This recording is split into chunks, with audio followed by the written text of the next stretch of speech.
Muito obrigado. Ops, já ia virar a cadeira aqui, quase que eu caio. Muito obrigado pela presença de todos aqui. Começo com o senhor, Guilherme.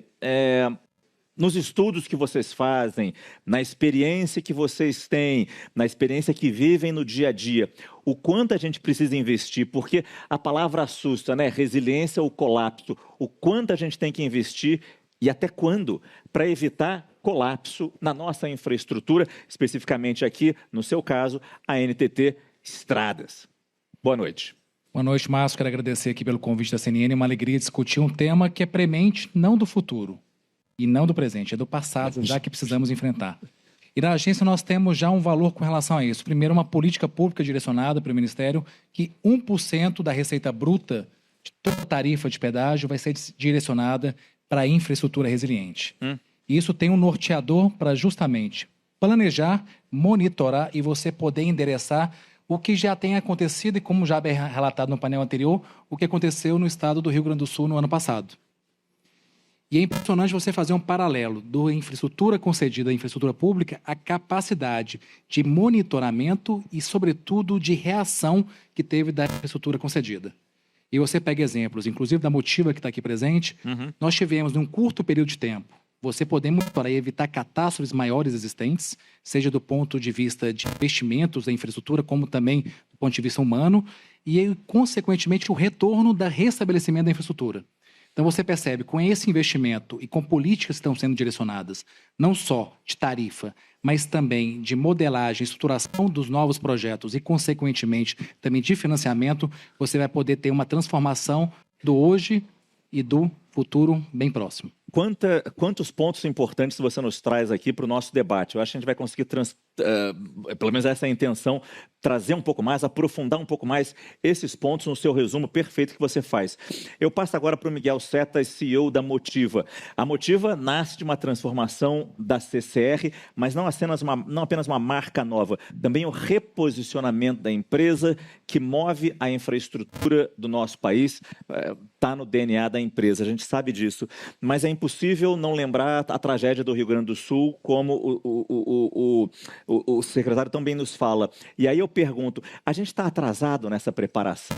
A gente tem que, como ele disse, não é para o futuro, não é para o passado, não é para o presente, é para o passado. Olhar para trás e ver o quanto perdemos de tempo e tentar acelerar isso, é difícil isso. Boa noite, obrigado. Boa noite, Márcio. Boa noite a todos. Queria primeiro saudar o governador Eduardo Riedel, saudar o nosso deputado Arnaldo Jardim, em seu nome, todos os representantes aqui do Parlamento, que já vi que estão aqui outras pessoas, o nosso presidente, diretor-presidente da NTT, e em seu nome também aqui as agências reguladoras fazem um papel muito importante em todos os setores. Márcio, atrasado, acho que não é o Brasil que está atrasado, acho que o mundo está atrasado nesta reação às mudanças climáticas. E hoje já falámos aqui, duas estratégias. Uma estratégia de mitigação, tentar evitar emissões de gases que provocam efeito estufa e retardar os efeitos do aquecimento global, e a outra, que o Guilherme já falou há pouco, que é adaptação. Nós temos que trabalhar nas duas agendas, não é? E na adaptação eu acho que há um diálogo muito importante, que a sociedade civil ela tem que tomar uma posição que é, nós queremos ser preventivos e fazer um investimento a anteriori da ocorrência de eventos climáticos, como foi o caso do Rio Grande do Sul, e, portanto, reforçar a infraestrutura, ter investimento que vai prevenir e que vai minimizar os impactos da mudança climática, ou vamos ser reativos e vamos esperar que a tragédia ocorra, responder a posteriori, com custos muito maiores para a sociedade, No nosso caso, enfim, eu estou na Motiva há 2 anos, na antiga CCR, e já presenciei 2 eventos muito penalizadores para a sociedade e para a empresa. Um foi em São Paulo, em fevereiro de 2023, eu estava chegando nessa altura à empresa, e um grande evento climático, como nós sabemos, no litoral norte, com deslizamentos na nossa BR-101, portanto liga Rio de Janeiro a Santos, não é? Um custo hoje estimado em cerca de 300 milhões de reais de prejuízo e, portanto, necessidade de recuperar aquela infraestrutura. Perdão? Exatamente, tínhamos acabado de assumir a concessão. E segundo foi o evento do Rio Grande do Sul, que vocês já hoje citaram aqui, um investimento de 250 milhões de reais para recuperar aquela infraestrutura. Portanto, em 2 eventos, essas 2 circunstâncias custaram à sociedade, e à empresa também, naturalmente a nós, contribuintes, também 550 milhões de reais. Portanto, 300 num e 250 milhões no outro. Portanto, esse é um debate que nós temos que fazer. Nós queremos estar sempre reagindo ou nós queremos atuar de uma forma preventiva? E este aprimoramento que o Guilherme mencionou, de termos 1% das receitas brutas dos nossos contratos, os novos contratos já têm esse mecanismo previsto para fazer investimento em resiliência climática, isso é um passo. Acho que é um passo no bom sentido e acho que temos que aprofundar esses mecanismos de incentivo a fazer um investimento direcionado a esta preparação, não é? Numa realidade que nós sabemos que veio para ficar, Márcio. Eu tive a ver os números do ano passado. 2024 foi o ano que, em todo o histórico que existem medições, teve maior número de alertas de desastres naturais. 3.620 alertas de desastres naturais. Portanto, imagina o que é um país em que todos os dias, enfim, 3.600 significa que todos os dias tivemos dezenas de alertas pelo país todo, incidindo sobre a infraestrutura que está espalhada pelo país, pelo Brasil fora, não é? Portanto, acho que esta realidade, infelizmente para nós, deputada Arnaldo Jardim, eu sei que o senhor está sempre muito sensível às iniciativas parlamentares para nós podermos avançar no sentido de termos uma infraestrutura cada vez mais resiliente. Infelizmente, o Brasil é um dos países do mundo que terá maior impacto das mudanças climáticas. Pela sua dimensão continental, claro. 8,5 milhões de quilómetros quadrados e pela circunstância de ter um território muito exposto àquilo que vão ser os resultados desta mudança que está ocorrendo no mundo inteiro. E aí, em cima disso, presidente Wander, por onde a gente começa? Onde é que a gente tem que lidar em primeiro lugar, se a gente fosse elencar prioridades? Boa noite. Boa noite. Muito obrigado, Márcio. Obrigado a CNN por participar do CNN Talks mais uma vez. A gente tem que começar para a prevenção. O Setas acabou de falar aqui que ele assumiu a concessão e teve uma catástrofe no norte de São Paulo. Eu tenho certeza que, se tiver a mesma intempérie no ano que vem, a companhia já está mais preparada para poder fazer as contenções necessárias e, naquilo que for possível, evitar que tenha os mesmos problemas do passado. Então, o Brasil está passando por um processo de concessão muito grande. Eu entendo que o privado ele é mais ágil e mais eficiente em tomar as atitudes resilientes, até pela gestão do seu contrato. Ele vai saber que prevenir é mais barato do que consertar. E tem algumas atitudes que a gente vê em rodovias brasileiras que não são concedidas, que às vezes você tem inundações, você tem enchentes por falta de limpeza das redes fluviais, que pode escolher. Isso acontece nos grandes centros também.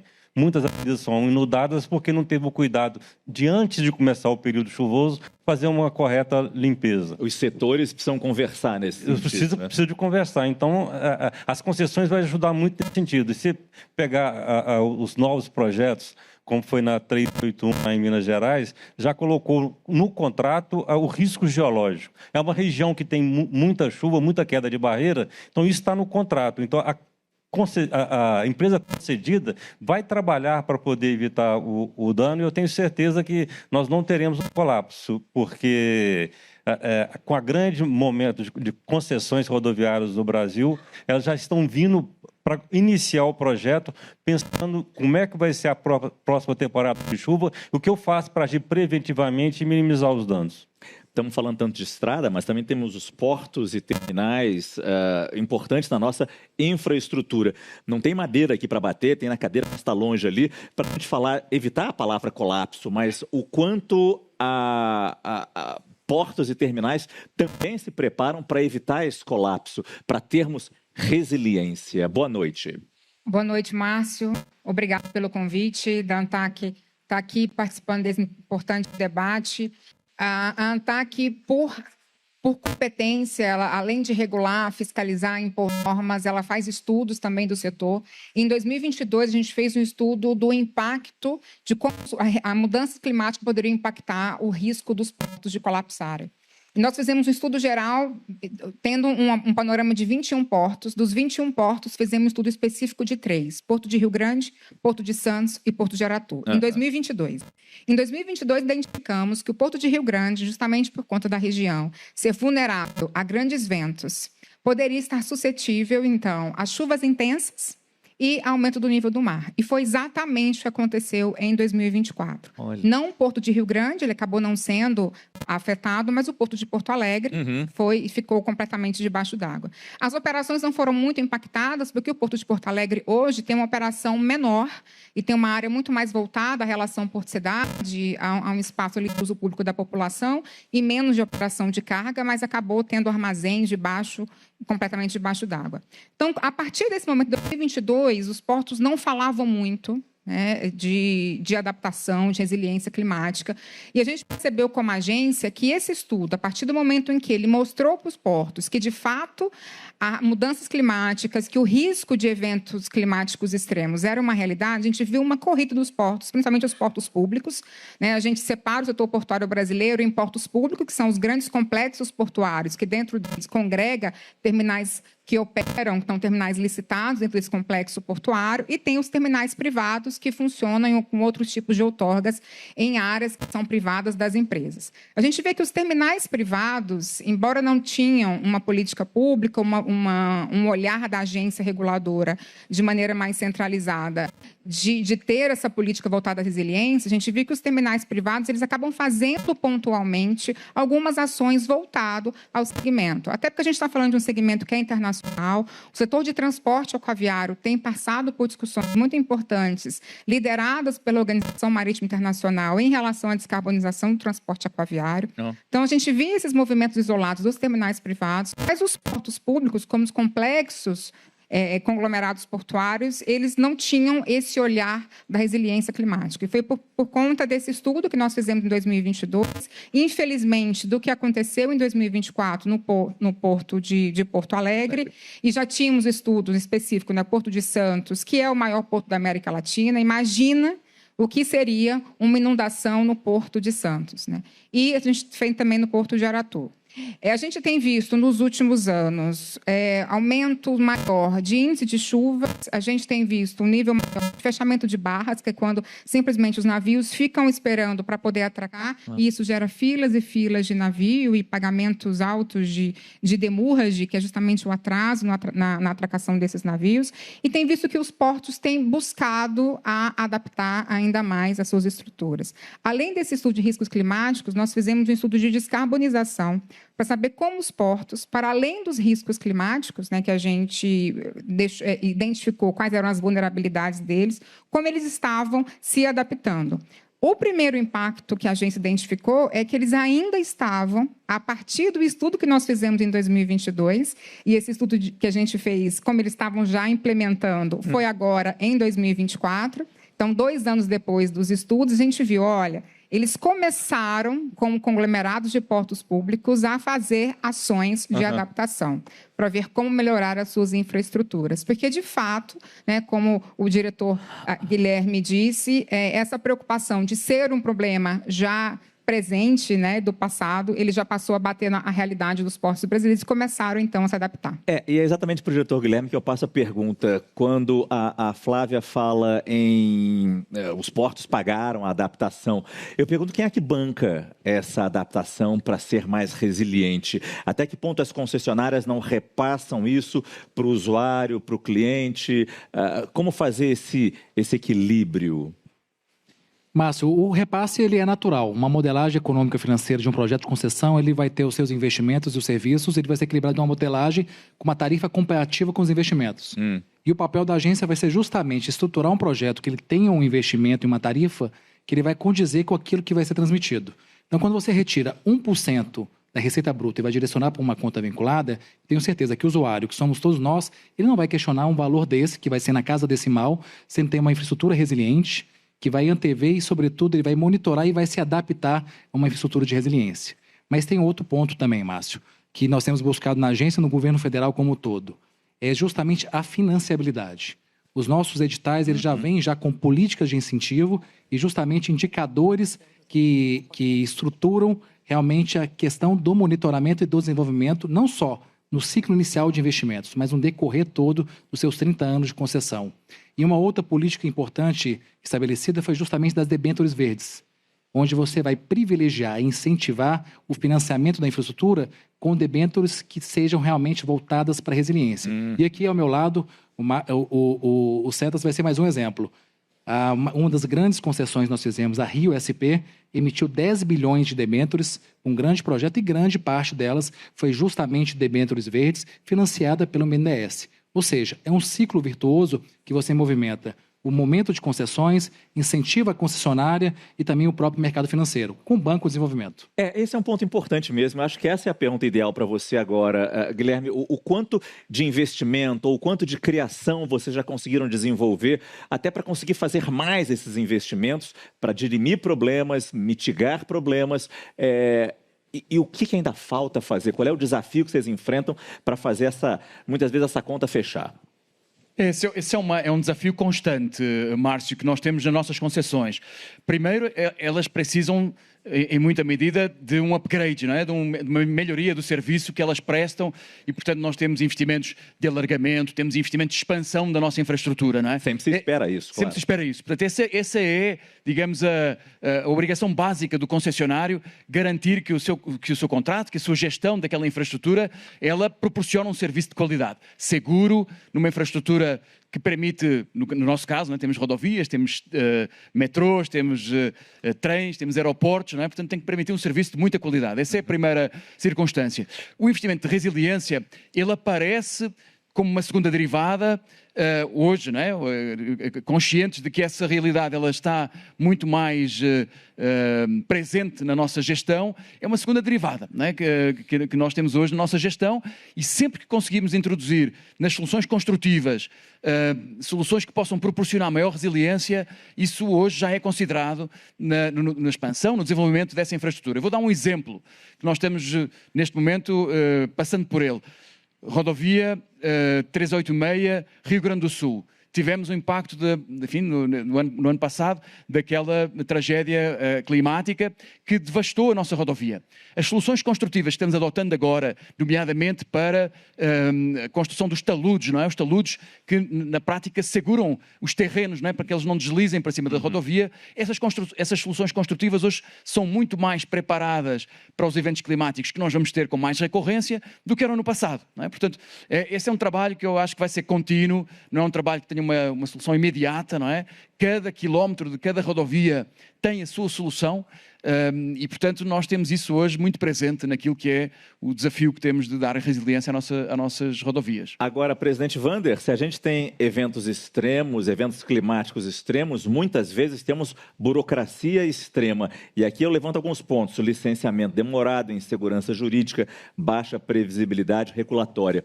O que a CNT identifica de problema e qual é o caminho para solucionar esse problema, ou esses problemas? Você falou de licenciamento ambiental. Hoje está no Congresso discutindo um projeto onde regulamenta o licenciamento ambiental. Estava conversando mais cedo com o deputado Arnaldo Jardim, diferente do que parte da imprensa está divulgando, que quer desmantelar o regulamento. Não, não quer tirar nenhuma das obrigações que já existem no Brasil, que, aliás, diga-se de passagem, na COP30 a gente vai divulgar que tem a melhor lei ambiental do mundo.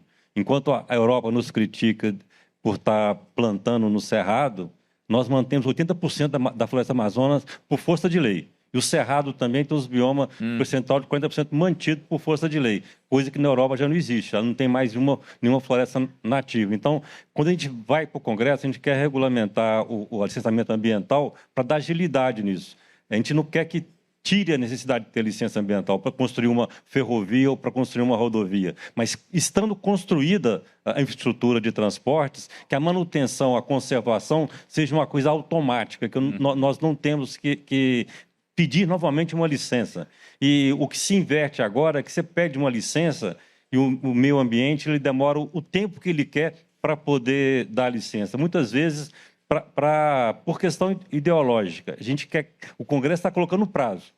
E não quer tirar a obrigação. A gente entende que quando você faz a concessão da rodovia, que tem que tirar alguma árvore, tem que ter uma compensação no projeto, se possível até de forma antecipada.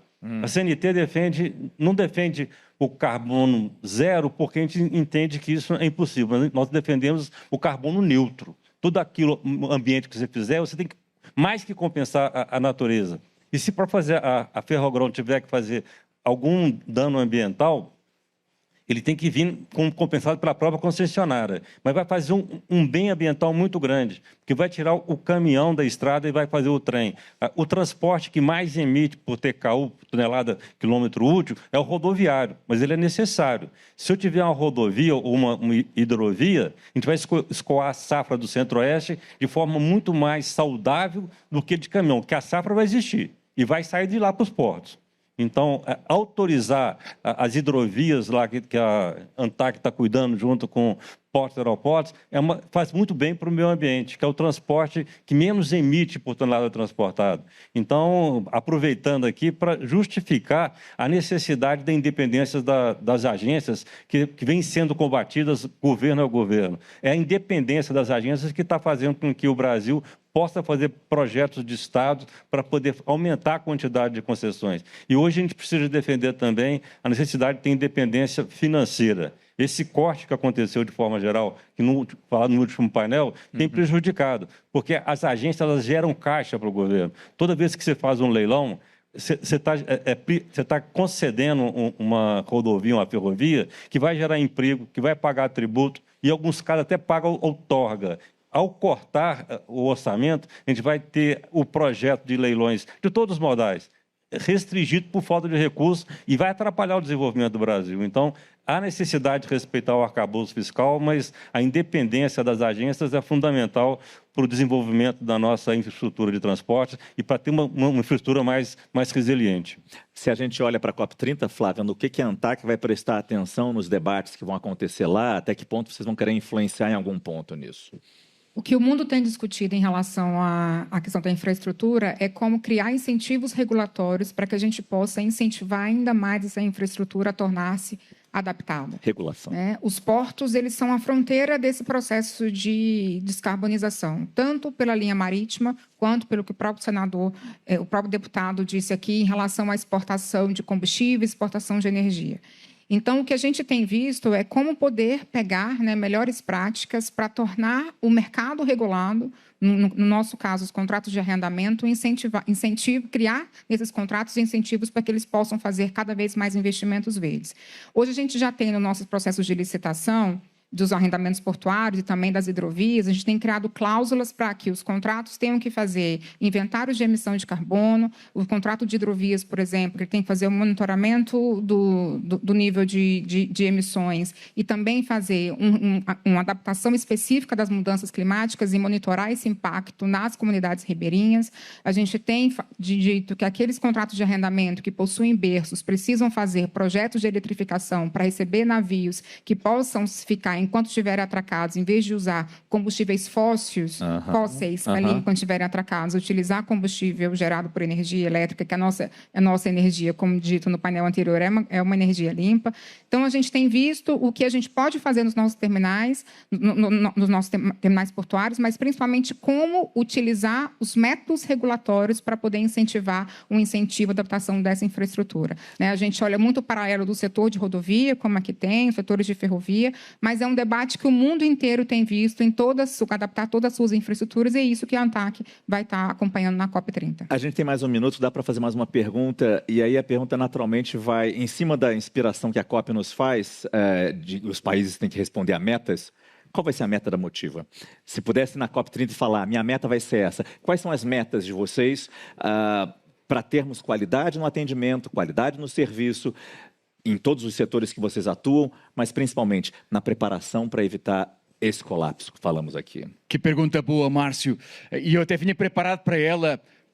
Nós fizemos um trabalho aqui em colaboração com a CNT, aqui com o presidente Vander Costa, com o CEBEDES, com o Observatório Nacional de Mobilidade Sustentável. O CEBEDES é importante. E com uma série de associações, a ANTAQ também teve envolvida, empresas do setor, produzindo este relatório que aqui está, para propor ao Governo e, enfim, aos órgãos reguladores, etc., aquilo que seria a visão do setor privado e do setor associativo para a trajetória de descarbonização do setor dos transportes. Coalizão dos transportes. Coalizão dos transportes.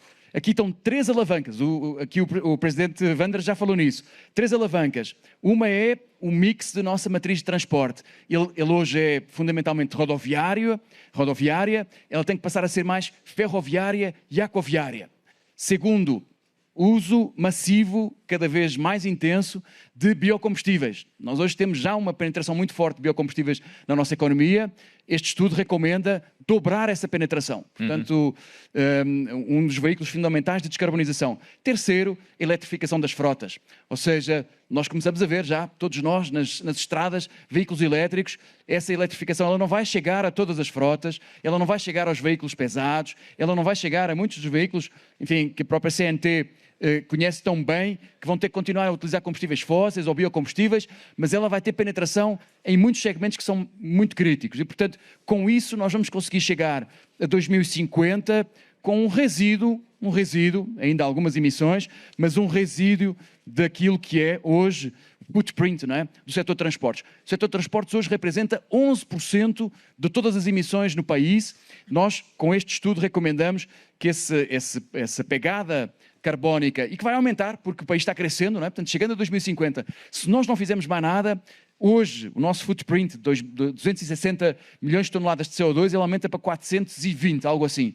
Portanto, precisamos de fazer investimento em descarbonização com várias alavancas. Há 3 alavancas que representam 90% desse impacto. Nós, na Motiva, você fez essa pergunta, não quer fugir, Márcio, nós temos um objetivo, uma autorregulação, Guilherme, que ninguém nos está impondo. Mas tem prazo? Tem prazo? 2035. 2035 vamos ser carbonos neutros, Presidente Wander, vamos ser carbono neutros naquilo que são as nossas emissões diretas e indiretas. Portanto, é escopo 1 e escopo 2. Escopo 3, que são os veículos que trafegam nas nossas rodovias, é impossível. Quer dizer, nós garantimos que esses veículos vão ser carbono neutros, não é? Mas o que depende de nós, 100% da nossa energia renovável, utilização de 100% de biocombustíveis em toda a nossa frota. Estamos fazendo eletrificação da frota já, Guilherme. Eletrificação da frota, guinchos leves, por exemplo. Estamos agora PR Vias, no Paraná, ali com o governador Riedel, que nós vamos ter um investimento lá no Mato Grosso do Sul de 10 milhões de reais.